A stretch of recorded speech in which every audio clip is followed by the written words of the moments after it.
दोस्तों, महात्मा बुद्ध कहते हैं कि मानव शरीर स्वास्थ्य का रहस्य है। इसलिए अतीत पर शोक मत करो, भविष्य की चिंता मत करो। बुद्धिमानी तो यही है कि आप ईमानदारी से अपने वर्तमान में जियो। लेकिन हम में से अधिकांशतः लोग वर्तमान में जीना नहीं जानते, क्योंकि वो जीना ही नहीं चाहते। उन्हें तो अपने बीते हुए कल की चिंता करनी है, आने वाले भविष्य की चिंता करनी है। और यदि आप वर्तमान में जी सकते हैं तो कोशिश करके देख लो। आपका मन और आपका शरीर पूरी तरह से स्वस्थ हो जाएगा। एक बार जब आप वर्तमान में जीने लगते हैं तो ना ही आपको अतीत के बीतने का कोई दुख होता है और ना ही आने वाले भविष्य की कोई चिंता रह जाती है, बल्कि वर्तमान में चलने वाली आपकी सांसें भी आपको वह सुख देंगी जो आज से पहले आपने कभी भी महसूस तक नहीं की होंगी। दोस्तों, आज की ये कहानी हमें कुछ ऐसा ज्ञान देने वाली है जिसे पूरा सुन लेने के बाद आप अपने भूतकाल और अपने भविष्य काल को कहीं पीछे छोड़कर वर्तमान में जीना सीख जाएंगे। तो ये कहानी शुरू होती है एक व्यक्ति से। वह व्यक्ति बहुत दुखी था, बहुत परेशान था। वह एक पहाड़ की चट्टान पर बैठकर रो रहा था, बिलख रहा था। तभी वहां से एक बौद्ध भिक्षु गुजर रहे थे। उसे रोता देख वो बौद्ध भिक्षु उस व्यक्ति के पास गए और उससे कहने लगे, क्या तुम यहां से कूदकर अपनी जान लेने की सोच रहे हो? वह व्यक्ति कहता है, आपने बिल्कुल ठीक कहा, लेकिन आपको इससे क्या फर्क पड़ता है? मेरा जीवन है, मैं इसके साथ जो चाहूं वो करूं। तभी वो बौद्ध भिक्षु उस व्यक्ति से कहते हैं, तो अभी तक बैठकर रो क्यों रहे हो? तो अगर तुम्हें यह करना ही है तो यहां पर बैठकर रोने से क्या फायदा? इस बात को सुनकर वो व्यक्ति थोड़ा सा क्रोधित हो जाता है और उन बौद्ध भिक्षु से कहता है, देखिए महाराज, मैं यहां पर जो भी करने आया हूं वो तो मैं करूंगा ही, लेकिन आपको इसमें दखल अंदाजी करने की कोई जरूरत नहीं। इतना कहते ही वो व्यक्ति फूट फूट कर रोने लगता है। तभी वो बौद्ध भिक्षु उससे कहते हैं, अच्छा ये बताओ, क्या तुम सब कुछ छोड़ आए हो या फिर अपने साथ कुछ लाए हो? तभी वह व्यक्ति उन बौद्ध भिक्षु के इस सवाल का जवाब देते हुए कहता है, हे गुरुवर, मैं सब कुछ छोड़ आया हूं। मेरे पास अब कुछ नहीं, ना मेरे पास खोने के लिए कुछ बचा है। तो फिर भला मैं जी कर क्या करूंगा? यह सुन वह बौद्ध भिक्षु उस व्यक्ति से कहते हैं, यदि ऐसा है तो तुम अपने सर पर यह बोझ लिए क्यों ढो रहे हो? बौद्ध भिक्षु की इस बात को सुनकर वह व्यक्ति थोड़ा सा आश्चर्यचकित हो जाता है और उन बौद्ध भिक्षु से कहता है, हे गुरुवर, मैं कौन सा बोझ लेकर ढो रहा हूं? मेरे हाथ खाली हैं और मेरे पास कुछ भी नहीं है। तभी वो बौद्ध भिक्षु कहते हैं, तुम्हारी सांसें भी ठीक से नहीं चल रही। तुम यहां पर आए तो हो इस दुनिया को छोड़ने और फूट फूट कर रोए भी जा रहे हो। एक खाली इंसान कभी भी ऐसा नहीं करता। जो कंगाल हो चुका हो, जिसके पास और कुछ ना बचा हो, वो भला क्यों रोएगा? यह सुन वह व्यक्ति और भी क्रोधित हो जाता है और उन बौद्ध भिक्षु से कहता है, आपको इससे क्या मतलब? तभी वह बौद्ध भिक्षु उस व्यक्ति से कहते हैं, क्या तुमने कभी अपने अंतर की ओर झांकने की कोशिश की है? तुमने कितना बोझ उठाया हुआ है? तुम कितना कुछ बोझ लेकर अपने इन दोनों कंधों पर ढो रहे हो। इन सभी बोझों को कब तक ढोओगे? इन बोझों को यहीं पर उतार दो और थोड़ा सा हल्का हो जाओ। कब तक इन बोझों के तले दबे रहोगे? जैसे ही उस व्यक्ति ने उन बौद्ध भिक्षु के मुख से ये सारी बातें सुनी, वह तुरंत ही उनके चरणों में गिर पड़ा और उनसे हाथ जोड़कर कहने लगा, हे गुरुवर, अभी तक मुझे कोई समझ नहीं पाया। यहाँ से कई लोग आए और गुजर गए, लेकिन किसी ने भी मुझसे ये सब नहीं कहा। आपने तो मेरे मन की बात पढ़ ली, यहाँ तक कि मेरे घर वाले तक मुझे नहीं समझ पाए, लेकिन आपने एक बार में ही मुझे पूरी तरह से पढ़ लिया। आगे वो व्यक्ति उन बौद्ध भिक्षु से कहता है, क्या आप मेरी इस समस्या का समाधान कर सकते हैं? वो बौद्ध भिक्षु कहते हैं, कहाँ है समस्या? वह व्यक्ति कहता है कि मेरे घर पर है, आप मेरे साथ चलिए। वो बौद्ध भिक्षु उस व्यक्ति से कहते हैं, नहीं, समस्या तुम्हारे घर पर नहीं है। वह व्यक्ति कहता है, नहीं नहीं गुरुवर, समस्या मेरे घर पर ही है। आप एक बार मेरे साथ चलकर तो देखिए। वो बौद्ध भिक्षु उस व्यक्ति को समझाते हुए कहते हैं, समस्या तुम्हारे घर पर नहीं बल्कि तुम्हारे भीतर है। क्या तुमने कभी अपने भीतर झांकने की कोशिश की है? सारी समस्याएं तुम्हारे भीतर हैं। जब तक तुम उनका समाधान नहीं करोगे तब तक तुम्हें हर जगह हर समय केवल समस्या ही नजर आएंगी। और यदि समस्या घर पर है तो तुम इस पहाड़ की चोटी पर क्या कर रहे हो? तुम तो कह रहे थे कि तुमने पीछे सब कुछ छोड़ दिया है, अपना घर, अपना परिवार, अपने सगे संबंधी। और यदि तुमने ये सारी चीजें छोड़ ही दी हैं तो तुम्हारी समस्या भी वहीं पर छूट गई। फिर तुम भला इतने परेशान क्यों हो? उन बौद्ध भिक्षु के मुख से ये सारी बातें सुनकर वह व्यक्ति कहता है, हे गुरुवर, आप सही कहते हैं। मैं आपकी बातों को समझ पा रहा हूं। कमी तो मेरे अंदर है। मैं किसी काम का नहीं हूं। मैं जब भी कोई काम करने जाता हूं तो सब बिगाड़ देता हूं। मेरे हाथों सारे काम गड़बड़ हो जाते हैं। मैंने आज तक कोई काम ढंग का नहीं किया। मेरी तो किस्मत ही खराब है। उस व्यक्ति के मुख से ये सारी बातें सुनकर बौद्ध भिक्षु मुस्कुराने लगे और उस व्यक्ति से कहा, अच्छा, तुम्हें लगता है कि तुम्हारी किस्मत खराब है? तो मुझे ये बताओ कि क्या खराबी है तुम्हारी किस्मत में? तभी वह व्यक्ति उन बौद्ध भिक्षु से कहता है, हे गुरुवर, मुझे व्यापार करना था और व्यापार करने के लिए धन चाहिए था। तो मैंने अपने परिवार से थोड़ा सा धन लिया और उसी धन से मैंने अच्छा सा व्यापार खड़ा किया। लेकिन मेरा व्यापार ज़्यादा समय तक नहीं चल सका। शुरू में मेरे परिवार वालों ने मेरा पूरा साथ दिया और तब तक सब कुछ ठीक भी चल रहा था। लेकिन धीरे धीरे मुझे मेरे व्यापार में नुकसान होने लगा और यह सब देख मेरे परिवार वाले मुझसे नाराज हो गए और मुझसे दूर चले गए। मैं तो चाहता था कि मैं अच्छा व्यापार करूं, अच्छा धन कमाऊं, ताकि मैं अपने परिवार को संभाल सकूं, उन्हें वो हर सुख सुविधा दे सकूं जो वो चाहते हैं। मैं तो सब उन्हीं के लिए कर रहा था। लेकिन वो लोग मुझे समझ नहीं पाए और मुझे ही इसका जिम्मेदार ठहराते हैं। और मुझे भी यही लगता है कि मैंने गलत किया, क्योंकि मेरा भी एक मित्र है और उसने भी मेरे साथ में ही व्यापार शुरू किया था। लेकिन उसका देखो, उसका व्यापार बहुत अच्छा चल रहा है। वह जब भी मेरे घर आता है तो अपने अच्छे व्यापार की बातें अवश्य बताता है। वह हमेशा यह कहता रहता है कि किस तरह से उसने अपने दम पर इस व्यापार को खड़ा किया है और उसे चलाने में भी वह सक्षम है।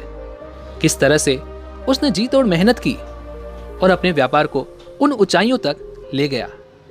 यह सब सुन मेरे परिवार वाले भी मुझसे कहते हैं, देख, वो तेरा मित्र है, वह अपने व्यापार को कहां से कहां ले गया और तूने तो हमारी जमा की हुई पूंजी भी गंवा दी, हमारा नुकसान करा दिया। मेरे परिवार वाले मुझसे हमेशा ये कहते रहते हैं कि तेरे बस का कुछ नहीं। इन तानों को सुन सुनकर मैं बड़ा परेशान हो चुका था। इसलिए मैंने कर्जे लिए और नया व्यापार खड़ा किया। लेकिन वहां पर भी मुझे मुंह की खानी पड़ी और मेरा व्यापार पूरी तरह से चौपट हो गया। अब तो हालत यहां तक आ चुकी है कि मेरा घर भी अब गिरवी पड़ा हुआ है। अब आप ही बताइए मैं क्या करूं? तभी वह बौद्ध भिक्षु उस व्यक्ति से कहते हैं, अच्छा, तुम्हें यह पता है कि तुम्हारा मित्र तुम्हारे पास क्यों आता था? तभी वह व्यक्ति कहता है, हाँ, मुझे अच्छी तरह से पता है। वो मुझे मेरे घर वालों के सामने नीचा दिखाने आता था, मेरी बुराई करने आता था। वह यह जताने आता था कि वह मुझसे व्यापार में कहीं गुना अच्छा है, श्रेष्ठ है। वह चाहता है कि मैं उसकी सफलता देखकर दुखी रहूं, तड़पता रहूं और परेशान रहूं। तभी वह बौद्ध भिक्षु उस व्यक्ति से कहते हैं, क्या तुम उसके व्यापार को देखकर सच में दुखी रहते थे? वह व्यक्ति कहता है, हाँ, इतना अच्छा उसने व्यापार खड़ा किया है और मेरा व्यापार चौपट हो गया, तो ये देखकर मुझे तो दुख होगा ही, मुझे तो जलन होगी ही। तभी वह बौद्ध भिक्षु उस व्यक्ति से कहते हैं, तुम्हें दुख किस बात का था, अपनी असफलता का या फिर अपनी दोस्त की सफलता का? तभी वह व्यक्ति उन बौद्ध भिक्षु से कहता है, अपने असफल होने पर मुझे इतना पछतावा नहीं था, लेकिन वह इतना सफल हो चुका था कि उसे देखकर मेरे मन में ईर्ष्या होती थी, जलन की भावना उत्पन्न होती थी और मैं यह देख देख कर दुखी रहता था, पछताता रहता था, तड़पता रहता था। तभी वह बौद्ध भिक्षु उस व्यक्ति से कहते हैं, इसका अर्थ तो ये हुआ, यदि तुम्हारा मित्र भी असफल हो जाए तो तुम्हें खुशी होगी। तो वह व्यक्ति कहता है, हाँ हाँ, मुझे बड़ी खुशी होगी अगर वह असफल हो जाए, उसका व्यापार चौपट हो जाए। यह सुन बौद्ध भिक्षु फिर से एक बार मुस्कुराने लगे और उस व्यक्ति से कहते हैं, इसका अर्थ तो यही हुआ कि तुम्हारी खुशी तुम्हारे मित्र पर निर्भर करती है। यदि वो चाहे तो तुम्हें खुश कर दे और यदि वो चाहे तो तुम्हें दुखी कर दे, क्योंकि तुम खुद से ना तो खुश हो सकते हो और ना ही दुखी।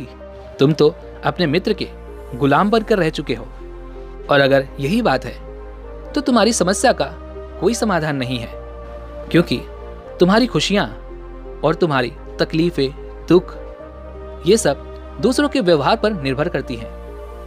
तुम्हारे कर्मों से तो तुम्हारा कुछ हुआ नहीं, ना तो तुम अपने कर्मों से खुश हो सके और ना ही दुखी। इसलिए तुम्हारी समस्या का मैं कोई समाधान नहीं कर सकता।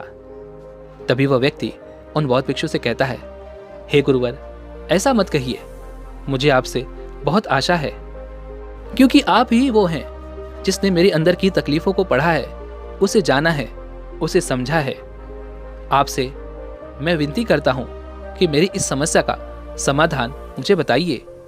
तभी वो बौद्ध भिक्षु उस व्यक्ति से कहते हैं, जब हम दूसरों से आशा बांध लेते हैं तब हम दूसरों पर पूरी तरह से निर्भर हो जाते हैं। अगर मैं तुम्हें कोई भी रास्ता ना बताऊं, मैं तुम्हें तुम्हारी समस्या का समाधान ना दूं, तो तुम इसी तरह से दुखी रहोगे, रोते रहोगे, बिलखते रहोगे। और अगर मैं तुम्हें कोई रास्ता बता दूं, मैं तुम्हें कोई समाधान बता ही दूं, तो हो सकता है कि तुम्हें कुछ मिल जाए।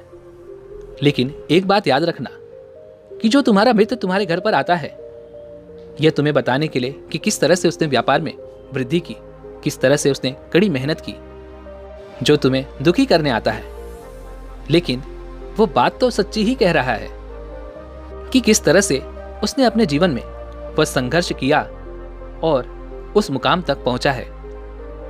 तो उसने अपने अनुभव की ही बात तुम्हें बताई। अब चाहो तो तुम उस अनुभव का इस्तेमाल कर सकते हो, या फिर उस अनुभव को तुम व्यर्थ ही जाने दे सकते हो और अपने मन में ईर्ष्या जैसे भाव उत्पन्न कर सकते हो।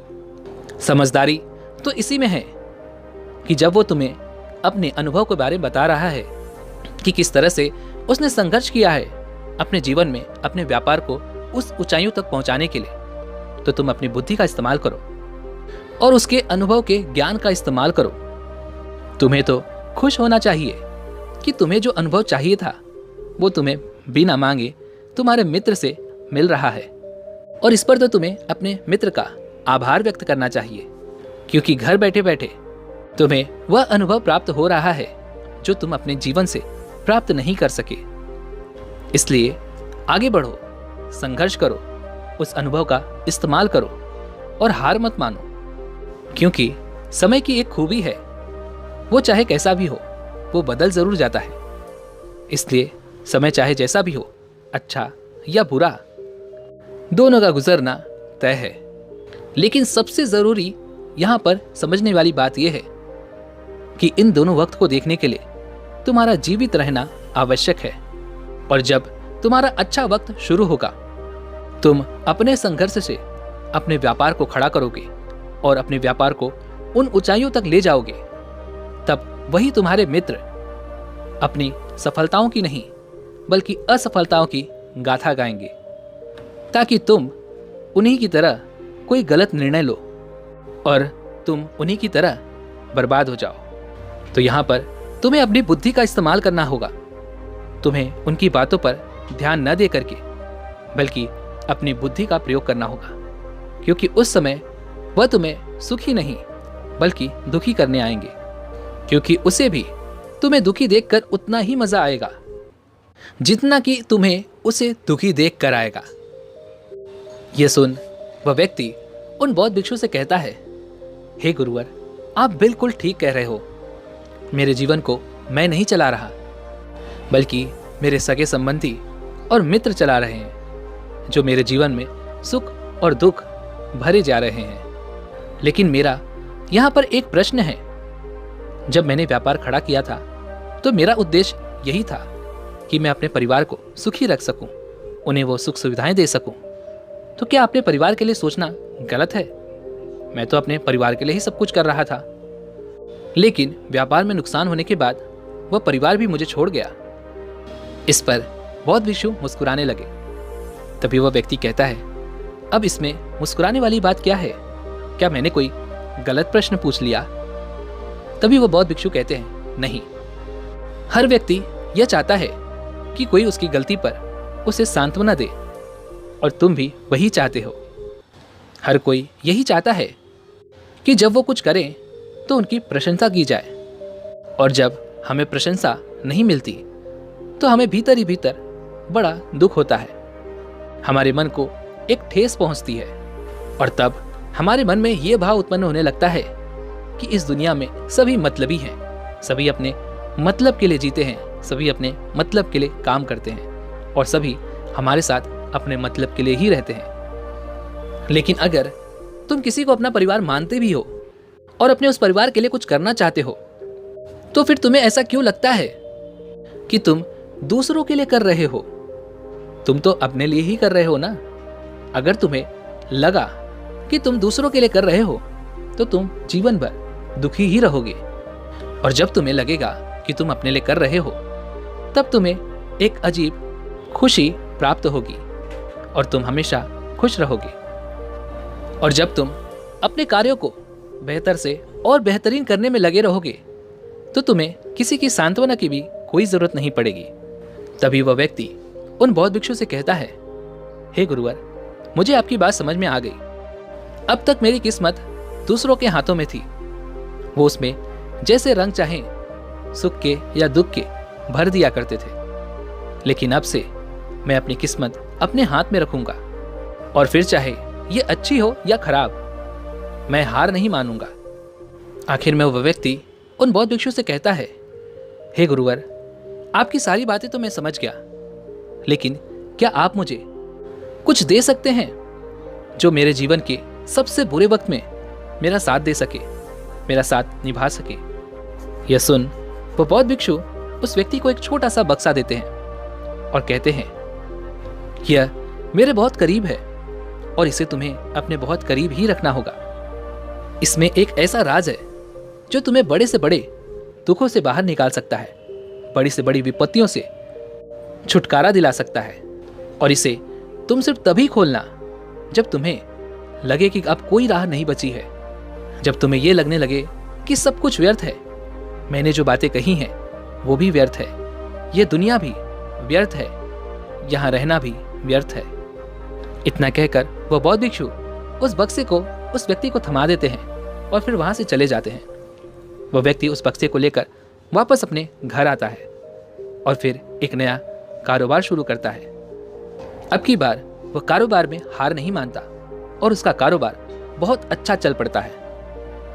उसका कारोबार चलने के कारण अब उसका परिवार भी उसके साथ आ चुका था। उसके पास अब हर सुख सुविधाएं भी हो गई थी। अब वो ना तो भूतकाल का रोना रोता था और ना ही भविष्यकाल की चिंता करता था। वो तो केवल अपने वर्तमान को और ज्यादा बेहतर बनाने की कोशिश में लगा रहता था।